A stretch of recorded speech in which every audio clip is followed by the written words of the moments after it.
Competitive ఎగ్జామ్స్లో repeat అయ్యే most important 45 important committees and commission. ఈ షార్ట్లో ఫస్ట్ 15 కవర్ చేస్తాను, నెక్స్ట్ షార్ట్లో నెక్స్ట్ 15, థర్డ్ షార్ట్లో నెక్స్ట్ 15, అన్నీ కూడా చాలా ఇంపార్టెంట్. ఈ ఫస్ట్ 15కి సంబంధించిన ప్రీవియస్ ఇయర్ క్వశ్చన్స్ అన్ని కింద కామెంట్స్లో ఉన్నాయి, వెళ్ళి రివైజ్ చేసుకోండి. Coming to committees, first 15 committees. కాన్స్టిట్యూషన్కి సంబంధించి చూడండి, డ్రాఫ్టింగ్ కమిటీ వచ్చేసి కాన్స్టిట్యూషన్ని డ్రాఫ్ట్ చేయడానికి వెరీ వెరీ ఇంపార్టెంట్, అందరికీ తెలిసే ఉంటుంది. చైర్మన్ వచ్చేసి doctor B R Ambedkar. Next Swaran Singh committee వచ్చేసి ఇంక్లూజన్ ఆఫ్ ఫండమెంటల్ డ్యూటీస్. ఇనిషియల్గా ఫండమెంటల్ డ్యూటీస్ వచ్చేసి మన కాన్స్టిట్యూషన్లో లేవు. Later on Swaran Singh committee recommendation ద్వారా 42nd కాన్స్టిట్యూషనల్ అమెండ్మెంట్ యాక్ట్ ద్వారా మనకు 10 ఫండమెంటల్ డ్యూటీస్ యాడ్ చేశారు. ఏ భాగంలో? పార్ట్ 4Aలో యాడ్ చేశారు. Article 51A. రీసెంట్గా 2002లో 86th కాన్స్టిట్యూషనల్ అమెండ్మెంట్ యాక్ట్ ద్వారా మనకు 11th ఫండమెంటల్ డ్యూటీ యాడ్ చేశారు. అది education related article. 6 to 14 years చిల్డ్రన్కి ఎడ్యుకేషన్ ప్రొవైడ్ చేసేది. అన్నీ కూడా చూసుకోండి, వెరీ వెరీ ఇంపార్టెంట్. నెక్స్ట్ వచ్చేసి ఇది అయిపోయింది కదా, నెక్స్ట్ ఇది చూద్దాం. లోకల్ సెల్ఫ్ గవర్నమెంట్ పంచాయతీరాజ్ సంబంధించి కొన్ని కమిటీస్ ఉన్నాయి. కోడ్ చెప్తా, జాగ్రత్తగా గుర్తుపెట్టుకోండి. బ్యాగ్లో టవల్ లేదా తువాలా, బ్యాగ్లో టువాలా. Balwant Rai, Ashok Mehta, GVK Rao, LM Singhvi, Thungon committee. Chronology very very important. Chronology యూపీఎస్లో కూడా చాలాసార్లు అడిగాడు, చూసుకోండి. Balwant Rai, Ashok Mehta, GVK Rao, LM Singhvi, Thungon committee. ఇప్పుడు చూద్దాం, వెరీ వెరీ ఇంపార్టెంట్. చూడండి, బలవంత్ రాయ్ కమిటీ వచ్చేసి 3 tier పంచాయతీరాజ్ సిస్టమ్ను. నెక్స్ట్ అశోక్ మెహతా వచ్చేసి 2 tier పంచాయతీ.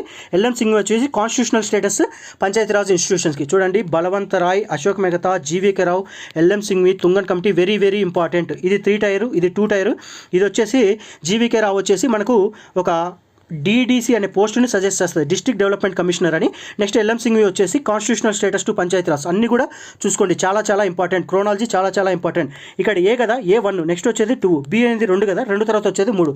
ఆ విధంగా మీరు ఈజీగా గుర్తుపెట్టుకోవచ్చు. నెక్స్ట్ వచ్చేసి చూడండి, ఈ 3 అయిపోయినాయి.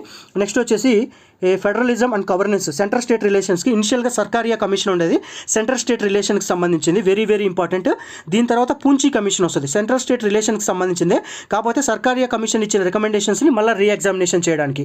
నెక్స్ట్ ఇక్కడ స్టేట్ బౌండరీస్, లింగ్విస్టిక్ రీఆర్గనైజేషన్కి సంబంధించి Dhar commission, JVP committee and Fazal commission ఉంటాయి. చాలా చాలా ఇంపార్టెంట్. ఈ 3 కూడా చూసుకోండి, very important. Dhar commission and JVP committee వచ్చేసి లాంగ్వేజ్ బేస్ మా స్టేట్స్ క్రియేట్ చేయడానికి రిజెక్ట్ చేస్తాయి, నో అని చెప్పేస్తాయి. కాకపోతే ఫజల్ అలీ కమిషన్ మాత్రం లింగ్విస్టిక్ స్టేట్స్కి యాక్సెప్ట్ చేస్తుంది అనమాట. చూసుకోండి, వెరీ వెరీ ఇంపార్టెంట్. దాని తర్వాత మనకి ఏమున్నాయి, ఎలక్షన్స్ అండ్ యాంటీ కరప్షన్కి సంబంధించి కె సంతానం కమిటీ వచ్చేసి establishment of CVC, central vigilance commission. Dinesh Goswami వచ్చేసి ఎలక్ట్రల్ రిఫార్మ్స్ సంబంధించింది. ఇంద్రజిత్ గుప్తా వచ్చేసి స్టేట్ ఫండింగ్ ఆఫ్ ఎలక్షన్స్.